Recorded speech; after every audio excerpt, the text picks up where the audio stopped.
Shalom. Puji Tuhan, mari bersama kembali kita akan melihat Alkitab kita dalam kitab Amsal pasal yang ketiga. Amsal pasal yang ketiga, ayat pertama sampai ayat yang ke-10.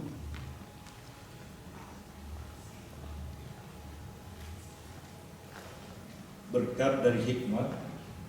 Hai anakku, janganlah engkau melupakan ajaranku, dan biarlah hatimu memelihara perintahku. Karena panjang umur dan lanjut usia serta sejahtera akan ditambahkannya kepadamu. Janganlah kiranya kasih dan setia meninggalkan engkau. Kalungkanlah itu pada lehermu, tuliskanlah itu pada loh hatimu. Maka engkau akan mendapat kasih dan penghargaan dalam pandangan Allah serta manusia. Kita berhenti sampai sini dulu. Ini adalah nasihat dari Salomo kepada anaknya, dan judulnya adalah berkat dari hikmat. Dikatakan, janganlah engkau melupakan ajaranku. Bahwa di sini kata melupakan bukan berbicara tentang kemampuan otak kita untuk mengingat, ya. Karena kalau sudah tua berarti nanti lupa. Bukan seperti itu. Di sini adalah berbicara tentang kita itu suka atau tidak, ya. Suka atau tidak. Seseorang kalau diajar pelajaran, ya, sebuah pelajaran, kalau dia tidak suka, diajar berkali-kali pun tetap aja lupa. Seseorang kalau misalnya berkenalan dengan orang lain dan tidak terlalu akrab, tidak ada keinginan untuk mengenal lebih dalam, itu biasanya cepat lupa juga. Jadi di sini bukan berbicara kemampuan daya ingat manusia secara alami. Ini berbicara tentang gairah, tentang kesukaan kita. Jadi diajar bagaimanapun kalau sudah tidak suka, pasti lupa atau tidak ingat. Sehingga ketika berbicara di sini, kita tahu bahwa ayahnya atau Salomo ini kepada anaknya ingin perhatian sungguh-sungguh dari anaknya, ingin supaya anaknya sungguh-sungguh memperhatikan. Sehingga dikatakan, janganlah kau melupakan ajaranku, dan biarlah hatimu memelihara perintahku. Kata memelihara berarti melakukan juga, ya, melakukan. Nah, banyak orang itu hanya mendengar tetapi melupakan.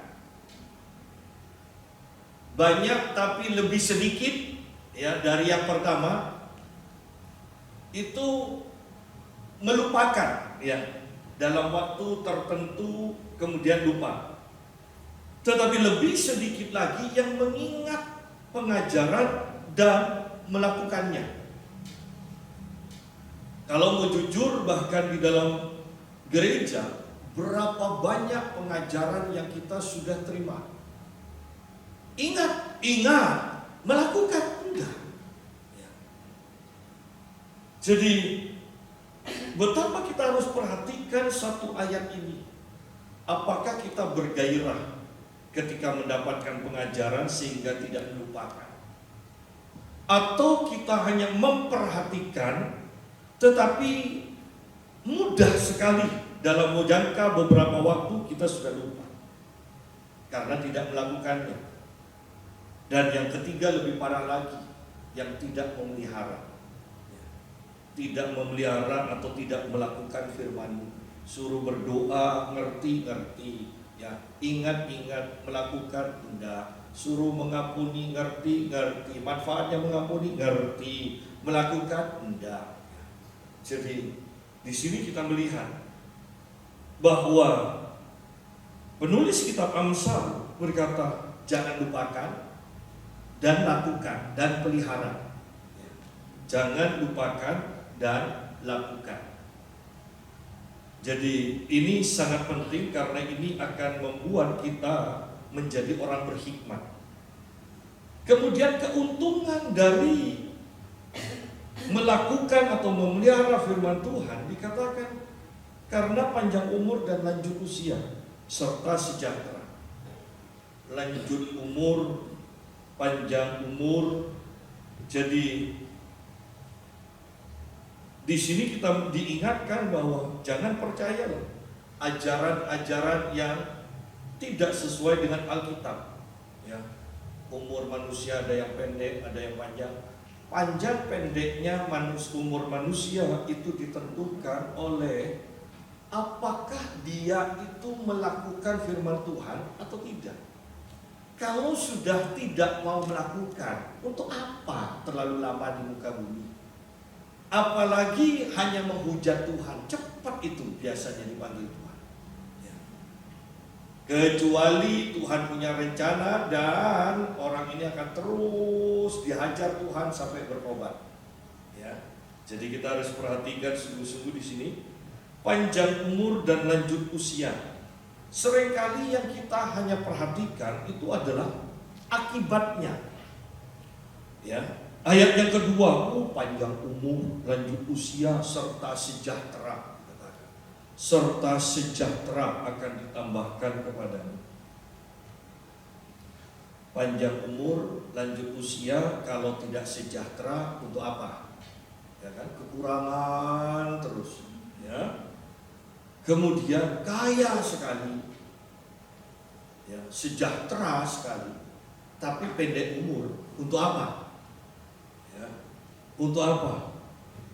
Banyak orang yang kaya, banyak orang yang waktu masih sehatnya itu bahkan punya jet pribadi, kemana-mana naik jet pribadinya. Tetapi dikatakan, tetapi saya sekarang kemana-mana harus naik kursi roda dan didorong oleh orang. Lihat di sini bahwa bisa sejahtera tetapi panjang umur atau enggak, sehat atau enggak. Nah, paket lengkap dari firman Tuhan ketika kita tidak melupakan, kita memelihara, di sini dikatakan panjang umur, lanjut usia, sejahtera akan ditambahkan kepadamu. Ya. Jadi sudah dari umur yang sudah ditetapkan, Tuhan akan tambahkan lagi. Dari ukuran sejahtera yang standar atau yang seharusnya kita miliki, Tuhan akan tambahkan lagi. Bukankah sangat luar biasa? Sayangnya orang-orang itu tidak mau mendalami ayat per ayat firman Tuhan, kata per kata, kemudian dibaca keseluruhan, dimengerti secara keseluruhan. Bukan hanya sepenggal-sepenggal. Ya. Yang dicari hanya panjang umur. Pokoknya Tuhan berikan aku panjang umur. Ketika Tuhan berkata, gampang anakku, pokoknya kamu jangan melupakan ajaranku, pokoknya kamu lakukan firmanku. Nah, sampai di sini ini loh kita tidak lakukan. Jangan lupakan dan memelihara firman Tuhan. Itu kita tidak perhatikan, kita tidak lakukan. Tetapi kita selalu menuntut panjang umur, sejahtera. Selalu itu. Ya. Jadi kita sungguh-sungguh harus perhatikan ayat per ayat, hubungan demi hubungan. Ya. Ada orang yang mengeluh, sakit terus, omongannya sakit terus, omongannya kekurangan terus. Ya. Tapi minta sehat. Padahal Alkitab katakan bersukacitalah. Sukacita Tuhan itu adalah kekuatanmu. Bagaimana bisa kuat kalau tidak bersukacita? Ya. Yang ini, Tuhan penyembuh, Tuhan penyembuh. Tuhan lebih suka kalau tidak menyembuhkan, tapi melihat kita itu sehat terus. Ya. Jadi, mari sungguh-sungguh ayat per ayat, hubungan demi hubungan itu kita harus perhatikan dalam belajar firman Tuhan.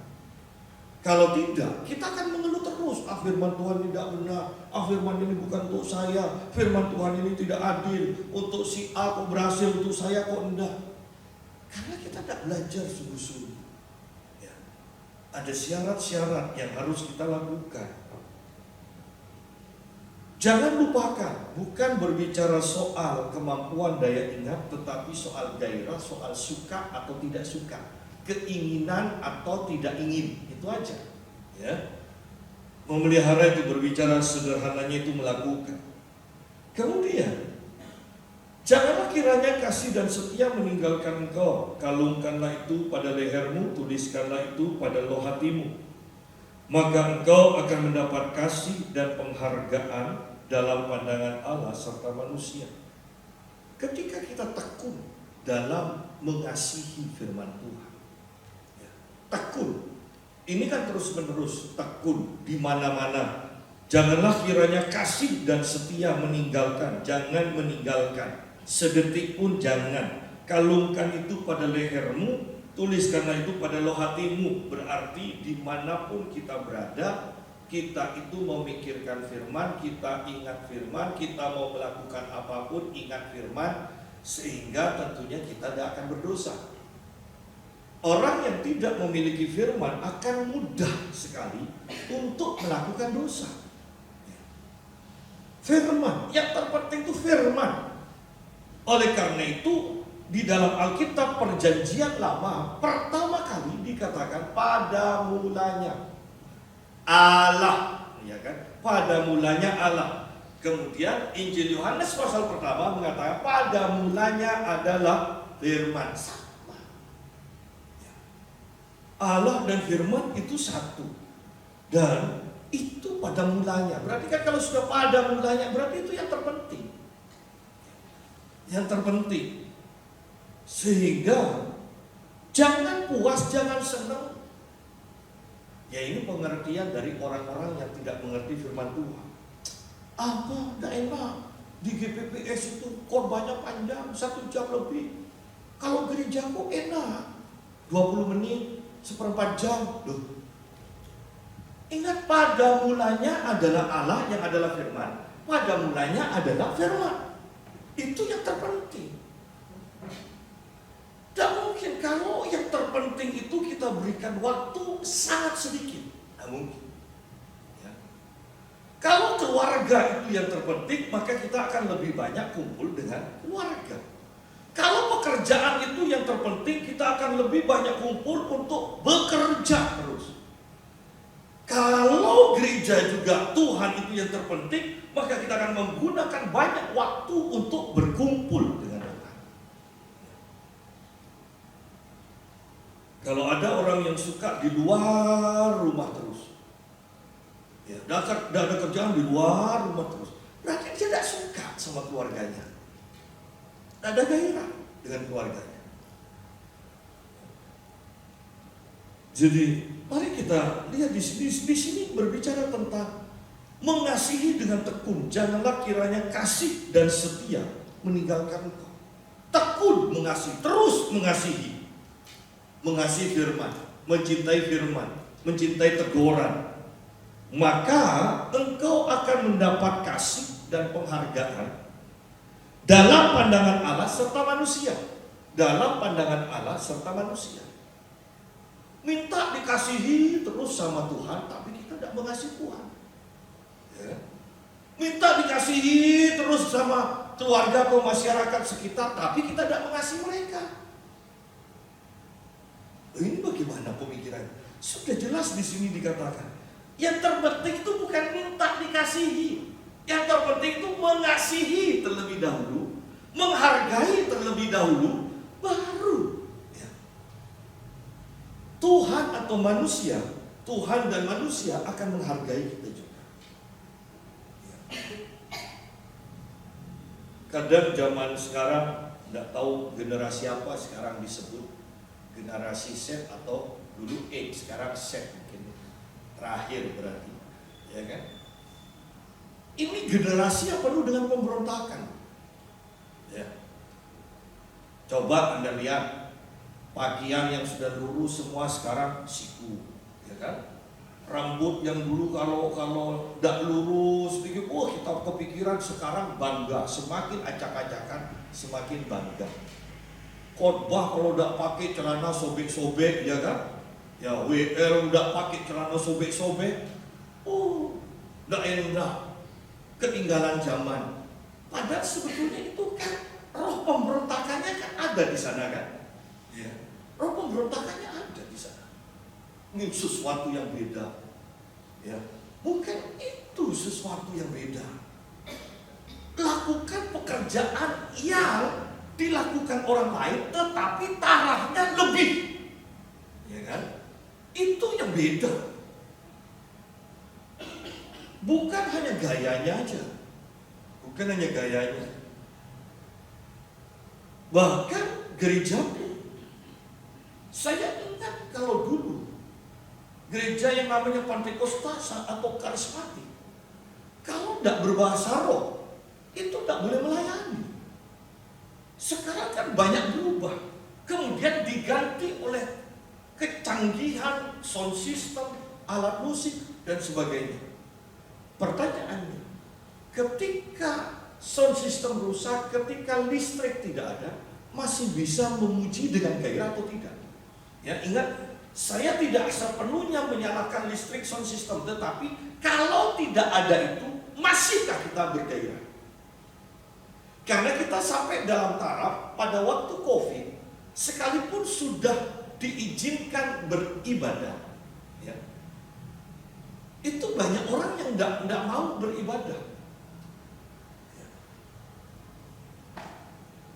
Kalau yang di mall misalnya listrik pusat padam, kemudian genset kurang kuat, kira-kira masih ada ibadah atau tidak? Ya. Jadi kita perhatikan di sini bahwa ayo kita lihat kasih yang tekun, yang tidak berubah, yang tidak memberontak, sungguhkah ada di dalam kita? Sehingga nanti penghargaan dari Allah dan manusia itu ada pada kita. Kasih Allah itu yang terpenting. Kasihi Allah. Sekarang gereja ini bersaing tidak wajar.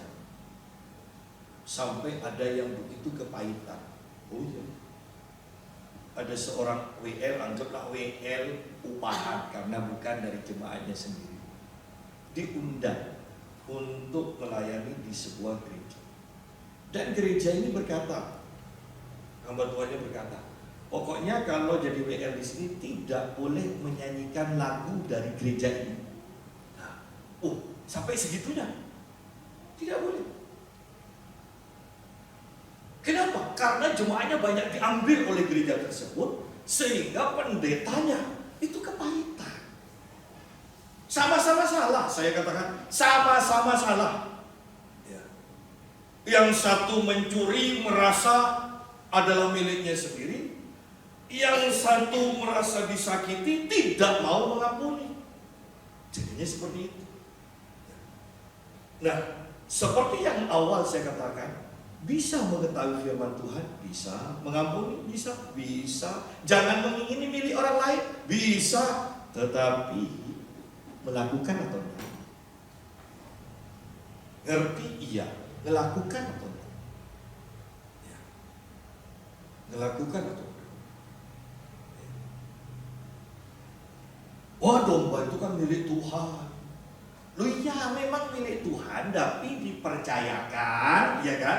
Dipercayakan ke A ini, bukan ke kamu si B. Bayangkan kalau Anda mengikuti pelatihan, Anda sudah di grup A, maunya sendiri pindah ke grup B, dapat sanksi. Tapi kan yang penting di sini pelayanan, dulu di sana ada pelayanan. Tapi dari awal salah. Ya. Dari awal salah. Kalau sudah diawali dengan salah, bagaimana tiba-tiba akhirnya jadi benar?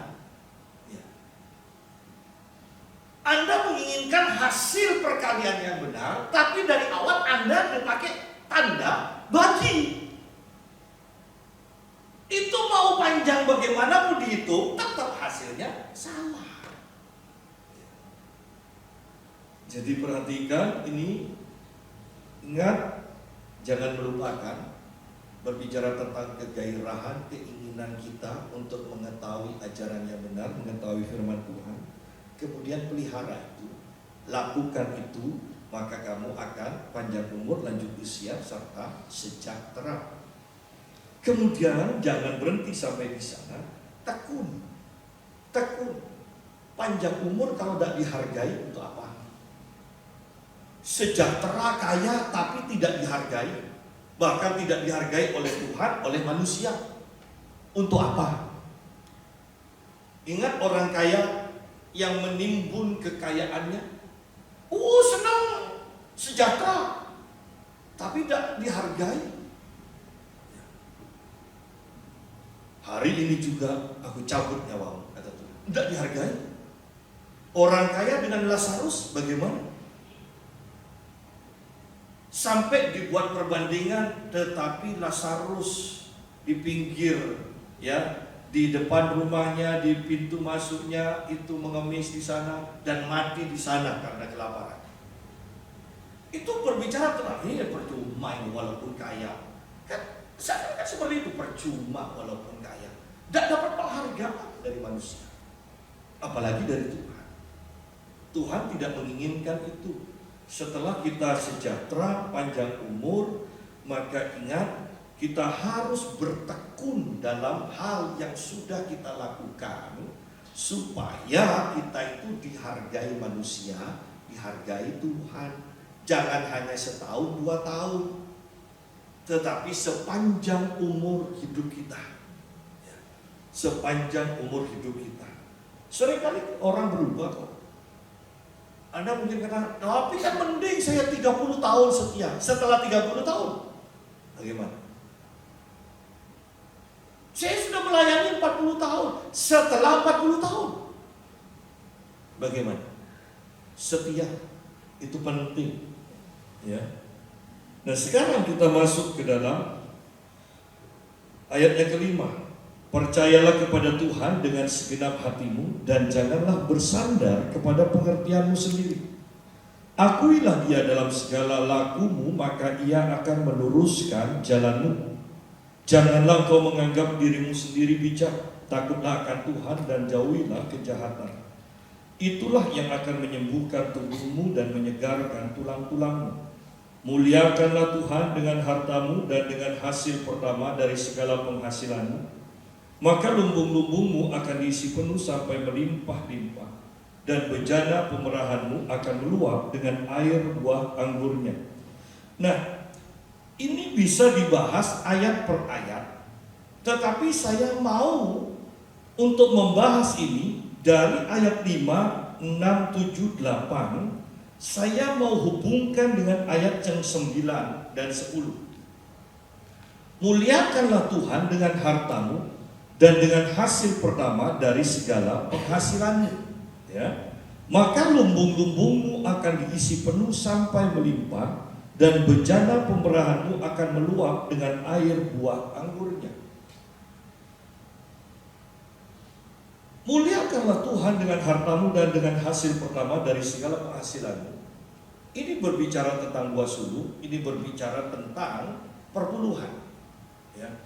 Jadi hukumnya perpuluhan, semua gaji, semua pendapatan, kalau toko, semua pendapatan bersih setelah dipotong segala pajak, segala macam. Bukan setelah dipotong pajak, listrik, air, makanan sebulan, kemudian sisanya diambil per bulan. Bukan seperti itu, ya. Tetapi modalnya dikurangi pajak segala macam, kemudian bersihnya itu perpuluhan, itu semua pendapatan kita. Dari sana baru dipotong. Jangan terlalu ekstrim juga, sebelum dipotong pajak sudah dipotong perpuluhan. Nanti Anda akan kekurangan, ya. Tetapi Anda mengerti maksud saya secara sederhananya, sebelum itu dipakai, itu dipotong. Itu baru namanya hasil pertama atau buah sulung atau perpuluhan, ya. Walaupun ini kalau diperjelas lagi, buah sulung itu beda dengan perpuluhan. Ya, buah sulung itu ketika orang bekerja pertama kali semuanya diserahkan. Wah, terus hidupnya bagaimana? Nanti kita akan hubungkan. Di sini dikatakan percayalah kepada Tuhan, jangan bersandar pada pengertianmu sendiri. Ya.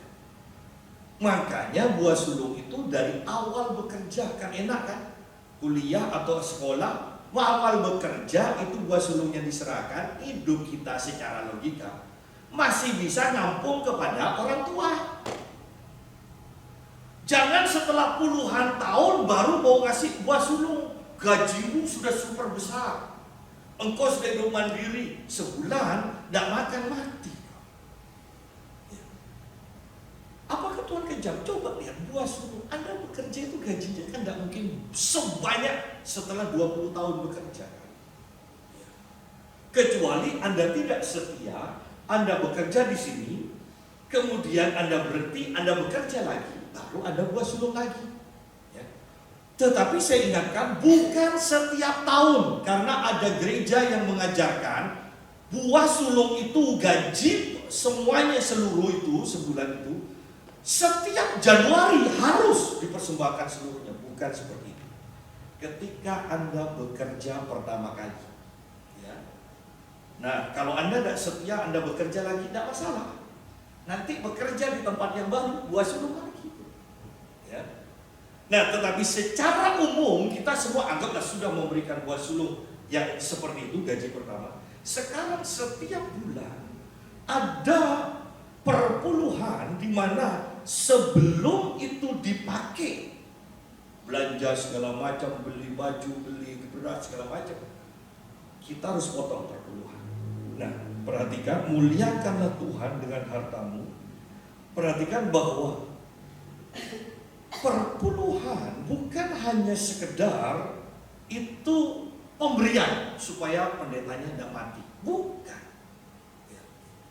Tetapi yang Anda harus tahu, kerajaan, pemerintahan tanpa uang tidak mungkin jalan.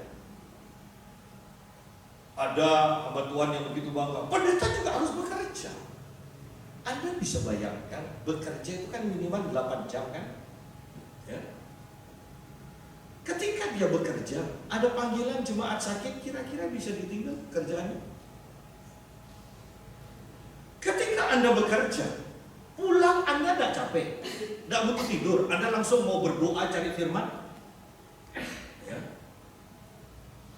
Jadi lihat di sini bahwa aturan yang sudah baku oleh, perhatikan, zaman pemberontak sekarang ini, semuanya mau diubah.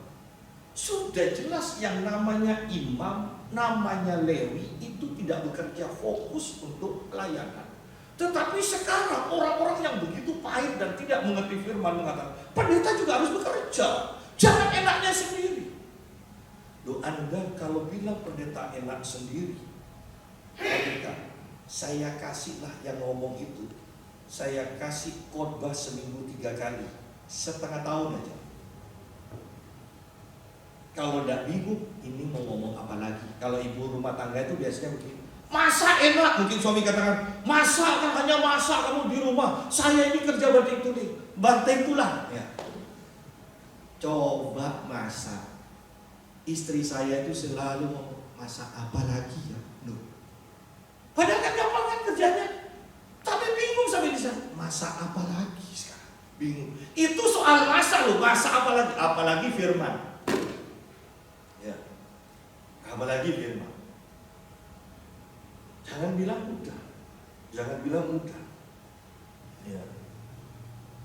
Saya seperti yang pernah saya katakan, saya kalau beli buku, saya bisa 1 tas kresek. Dan seseorang berkata, itu apa sah? Kok beli buku sebanyak itu? Kan mahal. Buku itu kan mahal. Kalau buku rohani lebih mahal dari buku biasanya. Ya. TV saja mainnya 100.000. Dan saya katakan, kamu mau saya khotbah Daud dan Goliat terus? Oh iya, ngerti. Jadi takut butuh, memangnya untuk, oh saya pendeta, saya butuh buku itu, ya. Memangnya tidak bayar? Jadi banyak orang yang kepahitan yang tidak mengerti kebenaran bahwa kerajaan itu butuh uang, perusahaan butuh uang, gereja mau jalan butuh uang, pendeta mau khotbah juga butuh uang. Ya. Bagaimana sekarang pendeta dipaksa untuk bekerja dan bekerjanya di Indonesia? Kira-kira untuk mendirikan suapa Tuhan, kira-kira untuk melicinkan perusahaan yang besar-besar, memangnya ada bagian yang harus, itu kan namanya sudah tidak benar.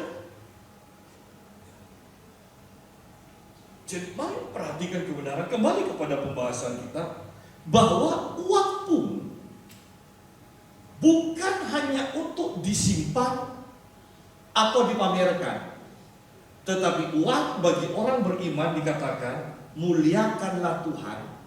Terjemahan lain mengatakan hormatilah Tuhan dengan hartamu. Hormati Tuhan. Ketika Anda berkunjung kepada orang yang lebih terhormat, kira-kira bawa cindera mata, kira-kira bawa sesuatu atau enggak? Orang Indonesia ngerti itu. Dan ini bukan suap kan?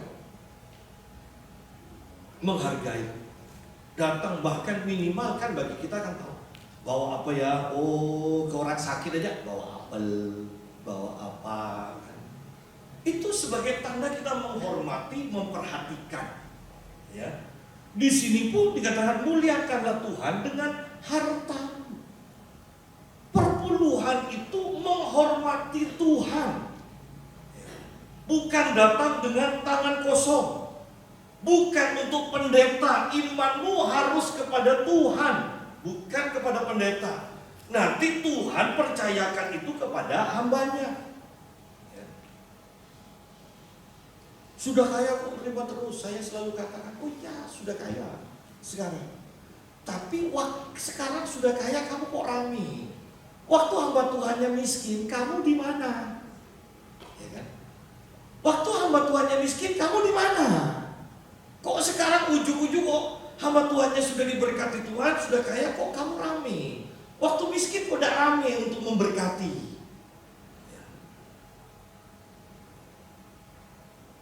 Muliakanlah Tuhan dengan hartamu dan dengan hasil pertama dari segala, perhatikan, dari segala penghasilan. Bahwa sebenarnya kalau kita sudah setia dengan perpuluhan, Tuhan itu akan memberikan tambahan-tambahan dari mana saja. Sehingga di sini dikatakan dari segala penghasilanmu. Ada aja nanti berkat tambahan. Nah itu pun harus dipersembahkan perpuluhannya juga. Wah kalau gitu kan banyak. Alah orang kita aja sudah sering nyanyi kok, seluruh hidupku ku persembahkan padamu. Pokoknya musim hujan ini tidak boleh nyanyi ku mau cinta Yesus. Ya, musim hujan tidak boleh nyanyi ku mau cinta Yesus.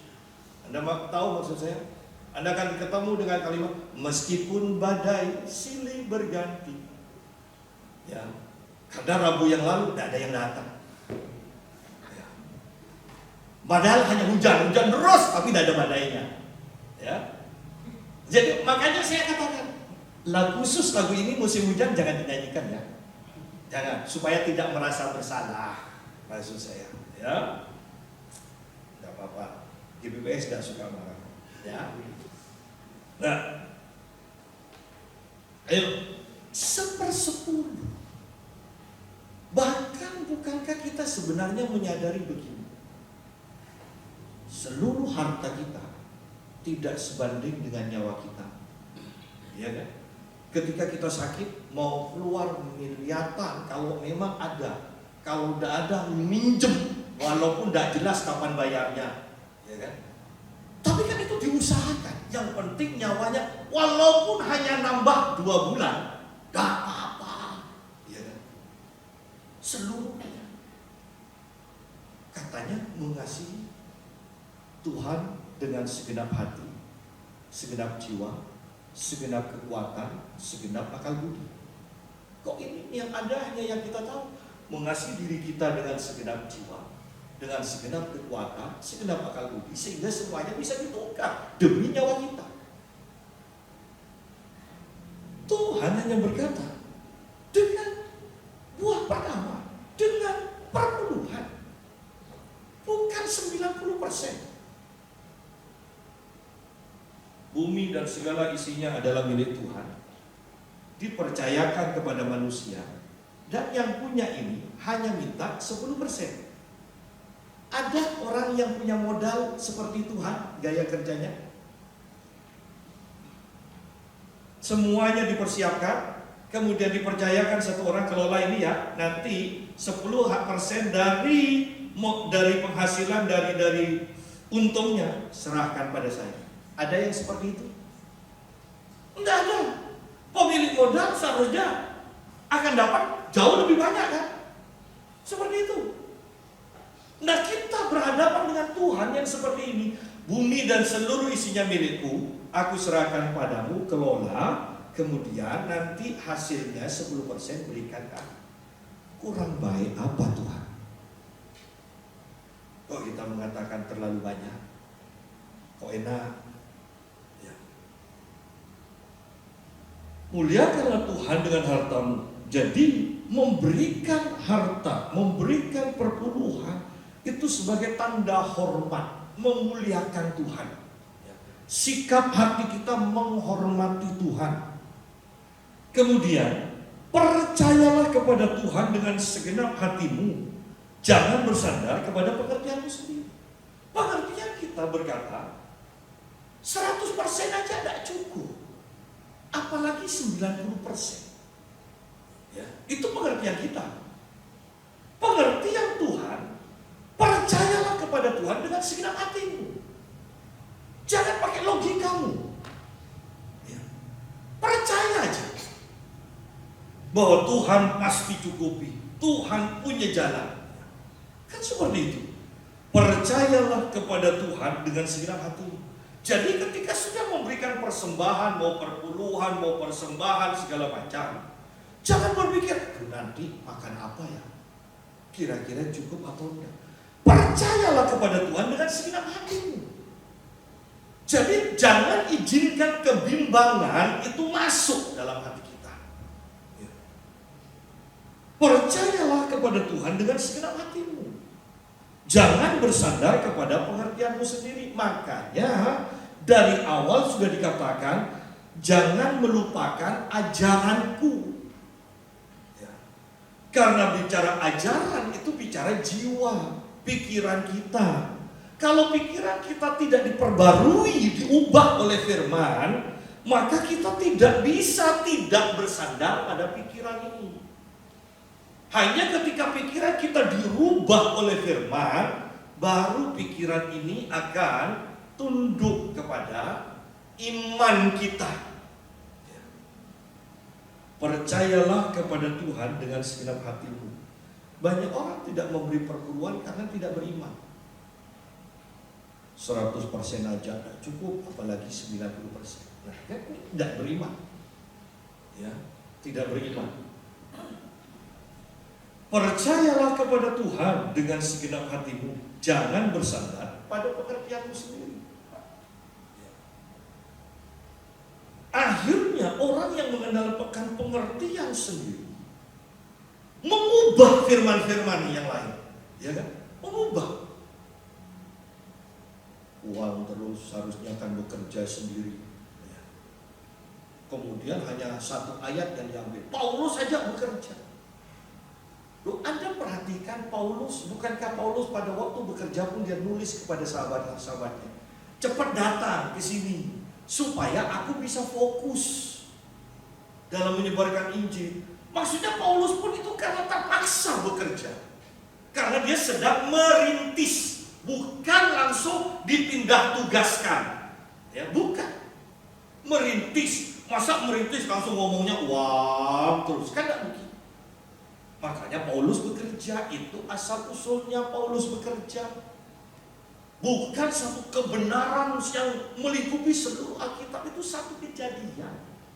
Kejadian khusus. Tidak bisa dijadikan doktrin. Ya. Percayalah kepada Tuhan dengan segenap hatimu, dan janganlah bersandar kepada pengertianmu sendiri. Akuilah Dia dalam segala lakumu, maka Ia akan meluruskan jalanmu. Akuilah Dia dalam segala lakumu, maka Ia akan meluruskan jalanmu. Nah, mengakui Tuhan bukan gampang. Maliaki 3 ayat 10 kan berkata bahwa seluruh persembahan perpuluhan dan ujilah aku. Akui Tuhan dalam segala laku. Mengakui Tuhan. Ketika kita sudah memberi perpuluhan, kita bisa mengatakan, Tuhan, menurut logika, menurut pikiranku, ini tidak cukup. Tetapi aku percaya firman-Mu berkata, ujilah aku sudah memberi perpuluhan, aku menguji Engkau, aku percaya Engkau akan menyediakan. Akuilah Dia, Tuhan, aku tahu Engkau Jehovah Jireh, Allah yang menyediakan, aku tidak akan kekurangan. Ini mengakui Tuhan dalam setiap laku kita, dalam setiap kehidupan kita. Akui Tuhan ketika kita merasa kok tidak enak ya badan, kok sakit ya. Akui Tuhan, Engkau adalah Jehovah Rafa, Engkau sudah matiku bagiku, bilur-bilurmu menyembuhkan aku. Itu mengakui, sehingga kita tidak perlu jatuh sakit. Waktu gejala sudah datang, cepat akui Tuhan. Dan banyak kan nama-nama Tuhan, akui Tuhan dalam segala laku. Ketika kita merasa, wah, ada peperangan ini, sebentar lagi akan ada bencana alam, BMKG sudah menuliskan ini nanti. Loh, akui Tuhan, Engkau adalah damai sejahtera. Aku tidak akan tergoyahkan dengan berita-berita yang seperti itu. Aku tidak mau takut. Aku penuh dengan damai sejahtera Allah. Damai sejahtera Allah melingkupi aku, memelihara hati dan pikiranku. Aku tidak mau takut, aku tidak mau gentar, aku percaya. Kan seperti itu. Ya. Tetapi itu kan satu. Ketika kita mempunyai firman, kita bisa berkata seperti itu. Tidak melupakan firman, melakukannya. Itu kan bisa kita akui ketika kita menghormati Tuhan dengan memberikan perpuluhan atau persembahan-persembahan yang lain. Menghormati Tuhan. Kalau tidak menghormati Tuhan, Anda mau ngomong apapun kan, Anda bisa bayangkan orang yang tidak menghormati kita, ya, kemudian ngomong kita, orang ini begini, pastilah kalau kita datang pasti ditolong. Padahal di luar dia sudah jelek-jelekkan kita, dia tidak menghormati kita. Sikap kita masa mau menolong? Ya. Jadi di sini jelas, hormati Tuhan terlebih dahulu, baru akui Dia dalam segala lakumu, maka Dia akan meluruskan jalanmu. Akui Dia, maka Dia akan meluruskan sesuai dengan pengakuanmu.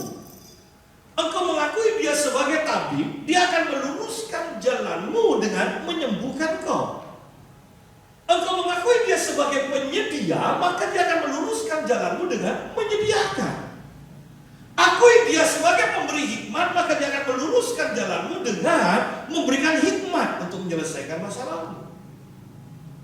Nah, bagaimana kita bisa mengakui kalau kita tidak menghormati Tuhan dan tidak memiliki firman?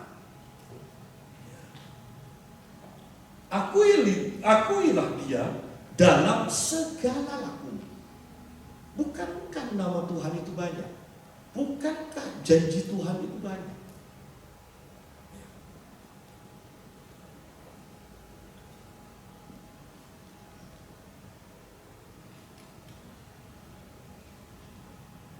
Janganlah engkau menganggap dirimu sendiri bijak. Jangan menganggap dirimu sendiri bijak.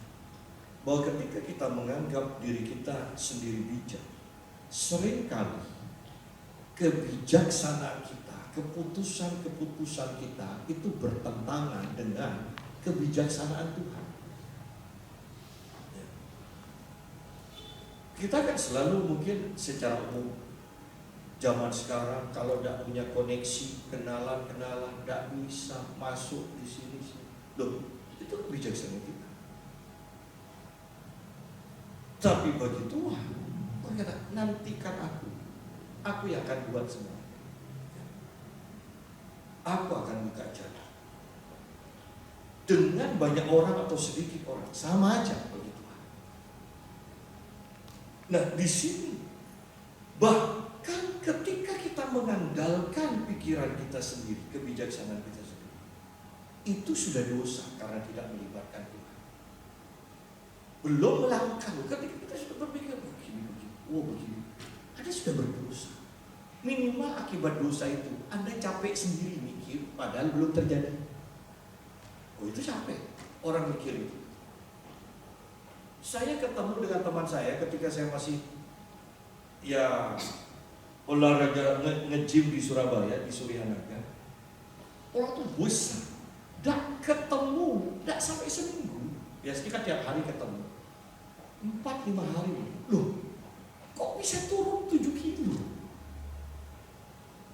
Loh, kok sakit?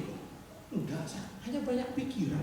Loh, hanya banyak pikiran 7 kilo hanya dalam 4-5 hari. Makanya yang mau kurus, pikir aja. Pikir. Tenang, istri saya tidak suka mikir macam-macam. Sukanya ketawa. Makanya jangan heran dengan apa yang terjadi selanjutnya. Ya. Jadi, mari kita perhatikan bahwa pikiran itu lebih loh daripada mengeluarkan tenaga yang banyak. Anda dengan banyak mikir, Anda tidak bisa tidur. Dengan tidak bisa tidur, makanmu pun, keadaanmu pun tidak akan baik. Jadi kenapa kita maunya mikir, Tuhan maunya diam, ketahuilah akulah Tuhan. Duh. Katanya sudah capek kerja, kok masih mau kerja otaknya? Diam, kata Tuhan, diam. Janganlah engkau menganggap dirimu sendiri bijak. Orang bijak banyak mikir. Jangan mikir terlalu banyak, belajar. Diam, dengarkan. Dengarkan. Ingat fungsinya. Telinga ada 2, mulut ada 1. Ya. Artinya kita harus lebih banyak mendengar daripada berbicara. Janganlah kau menganggap dirimu sendiri bijak. Dengan menganggap diri sendiri bijak, kita sudah berdosa. Apalagi ketika kebijaksanaan kita itu membentur atau berlawanan dengan kebijaksanaan Tuhan, dengan firman Tuhan.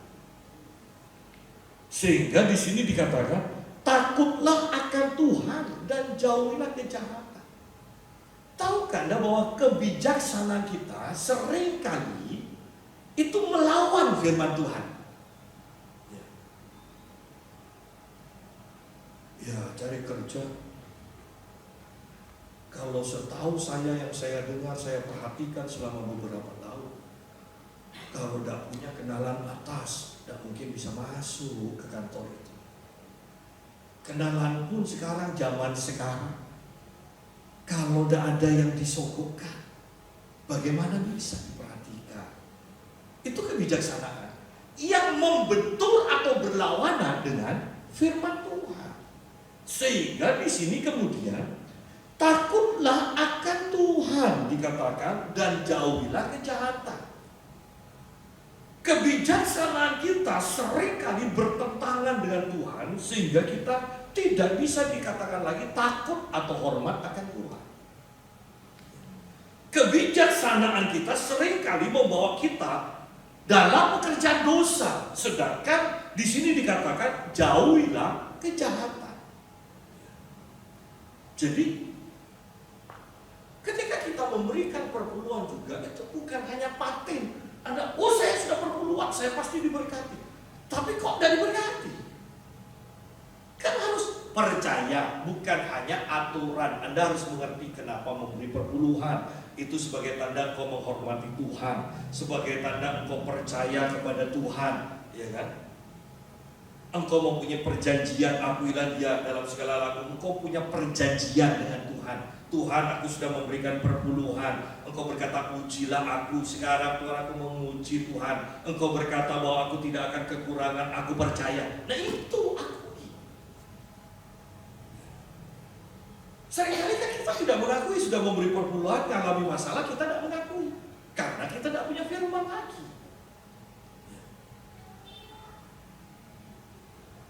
Ketika kita memberikan perpuluhan, dosa tetap jalan. Kita tidak andalkan Tuhan. Ya. Kemudian berkata, aduh saya sudah memberikan perpuluhan, tapi kok masih ngalami seperti ini? Ya ini banyak. Setelah memberikan perpuluhan, ini kan banyak lagi yang harus kita pelajari juga. Jangan sampai kemudian kita karena banyak, Pak Yusa selalu bilang banyak ini. Sudah, kita pakai doktrin. Kita tidak hidup berdasarkan hukum. Oh iya, hidup berdasarkan pemberontakan.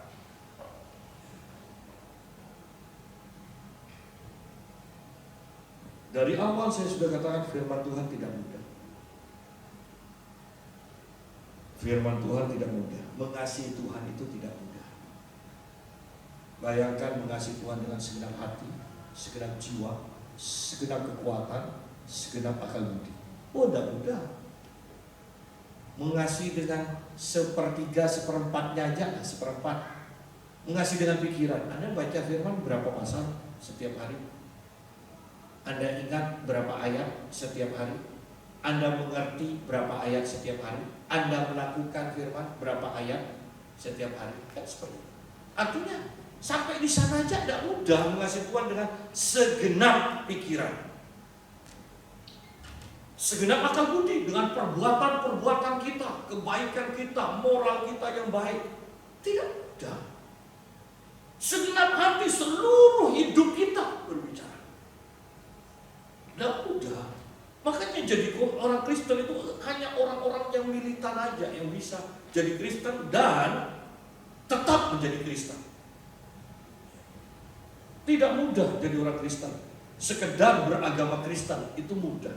Cukup seminggu sekali datang, atau paling parah lah setahun sekali. Anda tetap jadi Kristen, agama Kristen. Tapi menjadi orang Kristen tidak mudah. Butuh ketekunan, belajar, ketaatan, segala macam. Takutlah akan Tuhan dan jauhilah kejahatan. Itulah yang akan menyembuhkan tubuhmu dan menyegarkan tulang-tulangmu. Itulah yang akan menyembuhkan tubuhmu dan menyegarkan tulang-tulangmu. Menyembuhkan yang sakit, menyegarkan berarti tetap sehat. Menyegarkan tulang-tulang. Jadi, seorang hamba Tuhan berkata, ketika ditanya, apakah seluruh jemaatmu memberikan perpuluhan? Ngasih. Wah, hebat. Sebagian kecil memberi ke gereja, sebagian besar memberi kepada penipuan, ditipu. Ya, sebagian besar lagi kepada dokter. Intinya begini, yang bukan milik Tuhan tidak akan bisa kita nikmati. Itu pasti akan keluar juga. Istilahnya kalau zaman sekarang yang bukan bagian kita, sudahlah, pasti ada jalan keluarnya kan gitu. Itu tidak akan bisa kita nikmati. Memang bukan bagian kita. Hanya caranya kan kadang menyakitkan.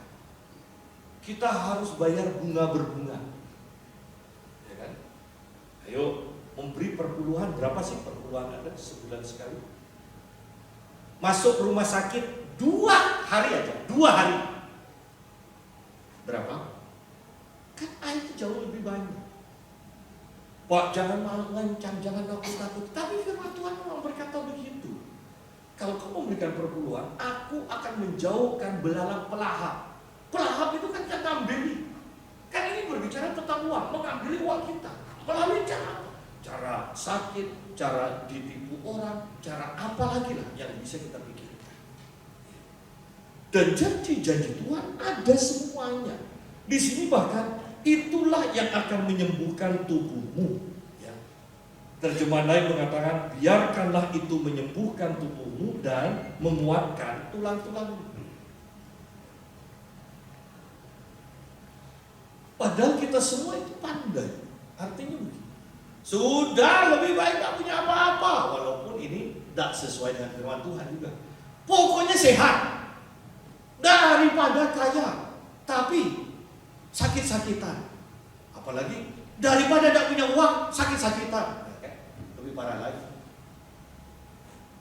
Nah, sidang jemaat, saya tidak mau memaksakan hal ini karena banyak pengajaran di luar yang mengatakan perpuluhan itu tidak perlu. Bangsa Israel juga sekarang sudah tidak memberi perpuluhan, padahal sebenarnya ada. Bahkan rabi yang lain berkata, wah ada, saya bilang tidak ada. Jadi ini perlu pertentangan. Hanya saya kembalikan, saya hanya menyampaikan, tidak perlu marah, tidak perlu dendam kepada saya. Silakan sesuai dengan apa yang kau mau percayai, lakukan itu. Anda percaya kepada saya sebagai Bapak Gembala, Bapak Rohani Anda, lakukan itu.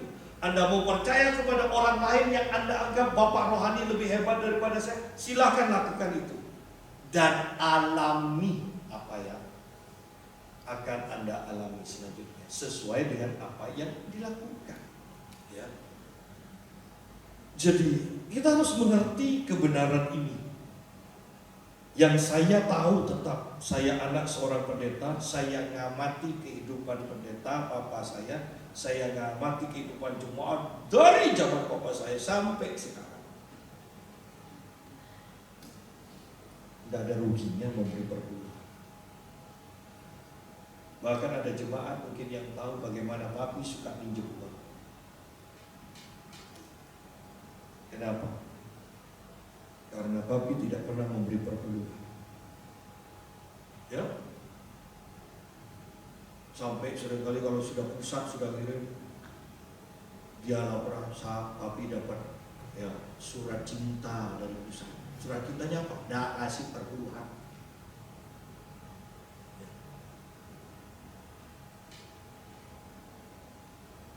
Dan beda. Saya kalau saya amati dulu kaum mudanya saja di sini kan banyak sekali kan,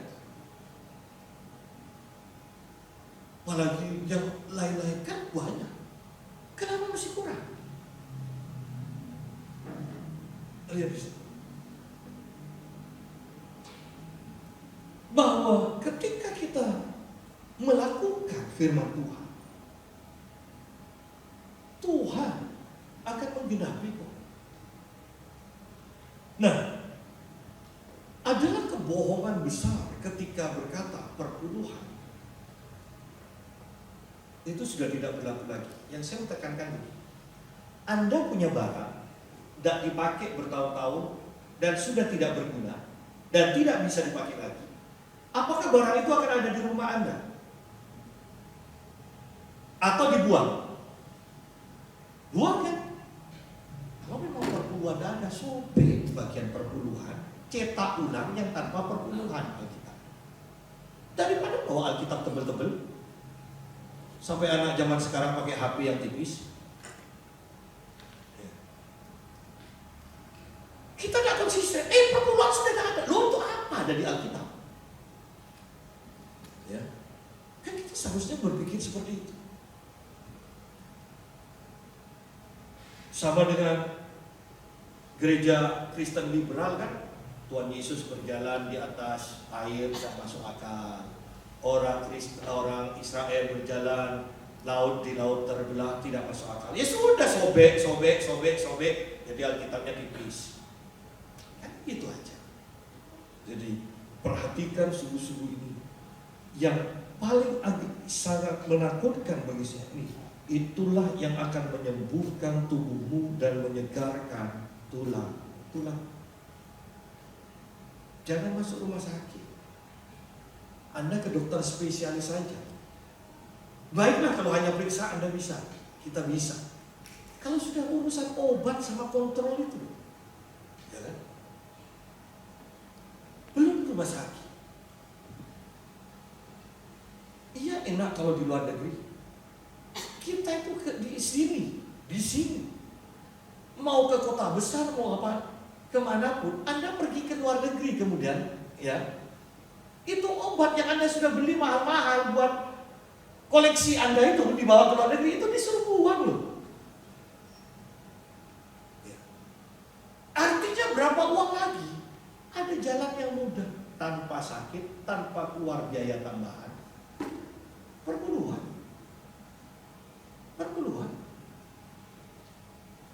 Saya sudah ngalami.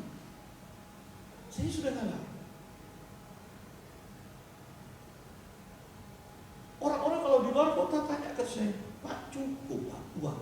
Pak Yusa hanya perpuluhan dan ambil persembahan yang lain. Dicukup-cukupkan. Pokoknya jangan tanya ke saya, kata saya. Saya dapat berapa? Kenapa? Ditertawai saya. Masa sesedikit itu Pak? Ditertawai. Tetapi ketika saya setia mengembalikan perpuluhan, ada aja dari luar kota itu, ada aja. Ketika kita butuh, ada. Ya.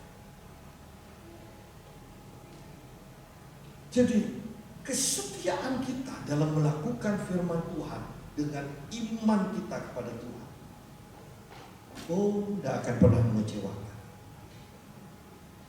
Kan yang penting hidup sehat, uang ada, tidak punya utang, ada tabungan walaupun sedikit, kan? Yang penting kan tidak punya utang kan zaman sekarang kan? Tidak punya utang, sehat, itu luar biasa. Tidak ada yang menggerogoti kita, ya, belalang melahap Tuhan akan singkirkan, dikatakan. Muliakan Tuhan. Kemudian di sini, maka lumbung-lumbungmu akan diisi penuh sampai melimpah-limpah. Maka lumbung-lumbungmu akan diisi penuh sampai melimpah-limpah, dan bejana pemerahanmu akan meluap dengan air buah angkurnya. Saya sederhanakan, engkau tidak akan kekurangan. Sudah jelas. Ya. Tidak ada kekurangan.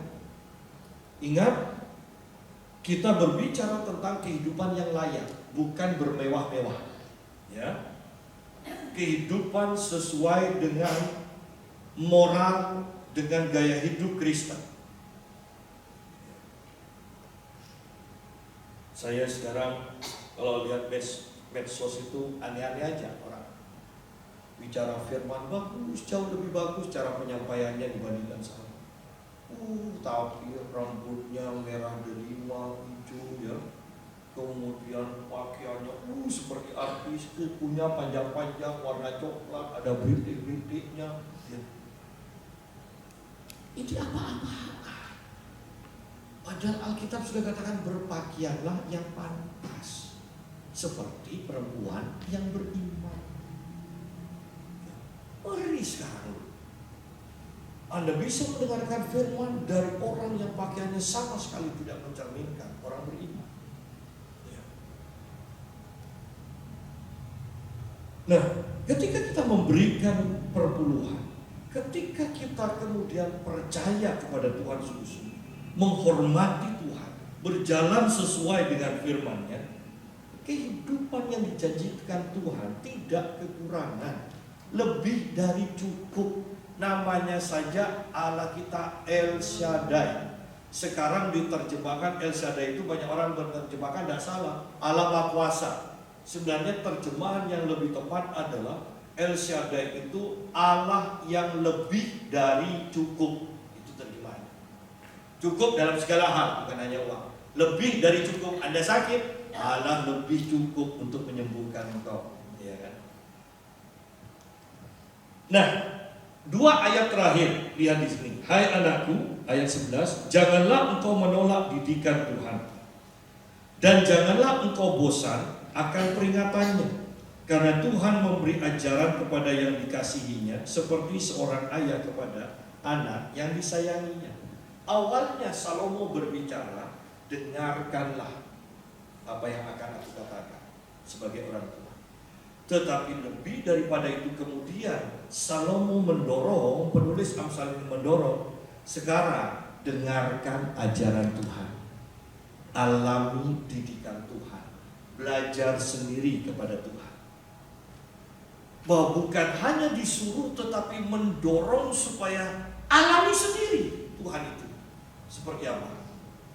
Didikan Tuhan, ajaran Tuhan. Ingat ketika orang-orang Samaria, perempuan Samaria itu dikunjungi oleh Yesus, dan kemudian perempuan Samaria ini memberitakan kepada orang-orang kotanya, ini ada Mesias, dia bisa tahu segala keadaan yang aku lakukan. Dan orang-orang datang. Kemudian 2 hari Yesus diminta nginep, ngajar mereka. Kemudian orang-orang itu berkata, sekarang bukan dari katamu, tapi kami sendiri mendengar. Nah, ini Salomo, betapa luar biasanya penulis Amsal itu. Awalnya anaknya masih disuruh mendengarkan. Lakukan ya, lakukan. Sudah kamu alami? Ya, sekarang alami sendiri. Kamu belajar sendiri ke Tuhan, kamu hubungi sendiri Tuhan.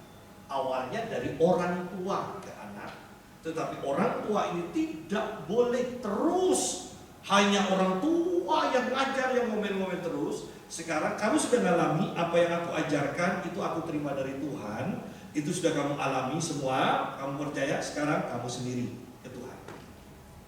Ya, sehingga di sini dikatakan, hai anakku, janganlah engkau menolak didikan Tuhan. Janganlah engkau bosan akan peringatannya. Karena Tuhan memberi ajaran kepada yang dikasihinya, seperti seorang ayah kepada anak yang disayangi. Jadi, tidak salah belajar kepada orang yang lebih tua, kepada orang tua kita, kepada hamba-hamba Tuhan.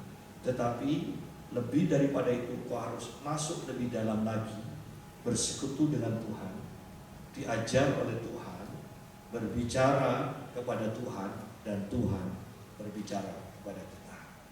Hormati Tuhan, maka kita akan hidup dalam kelimpahan. Tuhan memberkati. Mari kita berdoa.